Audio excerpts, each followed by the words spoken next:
Il voulait rendre hommage à un ami. Il s'est retrouvé au cœur d'un déferlement de haine.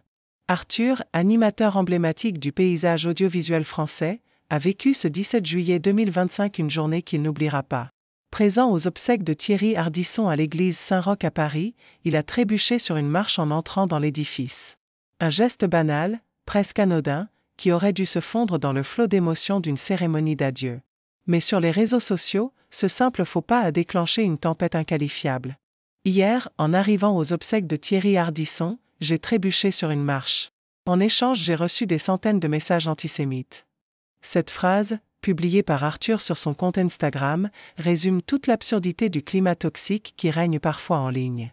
Il ne s'agit pas ici d'une erreur médiatique, ni d'une déclaration controversée. Il s'agit d'une chute, un déséquilibre de quelques secondes. Et pourtant, c'est suffisant pour que des dizaines, voire des centaines de messages haineux affluent. Dans une story Instagram, Arthur n'a pas caché sa colère. Ce monde de crétins. J'en poste ici des exemples.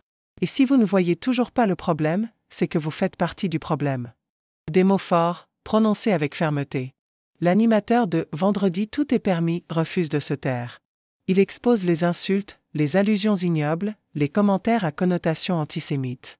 Une dénonciation publique, nécessaire, qui résonne bien au-delà de son cercle d'abonnés. Revenons à ce jeudi 17 juillet.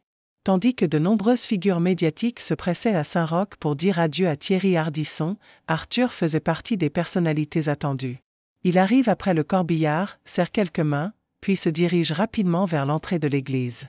Son pas est vif, trop vif. Il trébuche. Un moment capté par les caméras et les regards. Il se redresse, se retourne vers la foule, sourit, rassure. Rien de grave. La cérémonie peut commencer. Mais en ligne, certains n'attendent pas.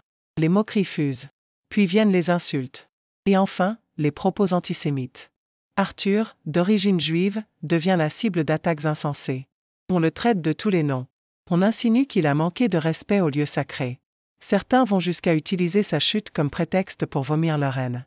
Et c'est là que le silence devient complice. Arthur refuse de se taire. Il dénonce. Il capture. Il montre. Parce que derrière chaque message, il y a une personne. Et derrière chaque silence, une acceptation tacite. Si vous ne voyez pas le problème, c'est que vous faites partie du problème, écrit-il avec force. Une manière de dire, il est temps de regarder la haine en face. De la nommer. Et de la combattre. Cette affaire révèle plusieurs choses. D'abord, la violence des réseaux sociaux. Ensuite, l'ampleur toujours bien réelle de l'antisémitisme en France. Enfin, la solitude de ceux qui osent dénoncer. Arthur ne demande pas la pitié. Il demande la justice. Et surtout, il demande qu'on arrête de banaliser. Car une chute ne devrait jamais être un motif d'insulte. Une origine ne devrait jamais être une cible. Ce vendredi 18 juillet, au lendemain des obsèques, Arthur ne parle pas de la cérémonie. Il ne partage pas d'image du cercueil ou des discours. Il parle de la haine. De ce qu'il a reçu. Et de ce qu'il refuse de laisser passer. En prenant la parole, il pose un acte fort. Un geste de résistance. Un rappel, dans un monde où la haine se propage en un clic, le courage est parfois de dire non. Non à l'ignorance. Non à la lâcheté. Non à la haine. Il aurait pu garder le silence. Laisser passer. Se dire que ce n'est qu'un incident. Mais il a choisi de parler. Parce que Thierry Ardisson, l'homme en noir, était un homme de parole, un homme de spectacle, un homme de message.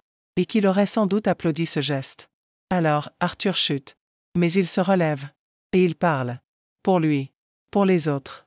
Pour que demain, un simple faux pas ne devienne plus jamais une excuse à la haine.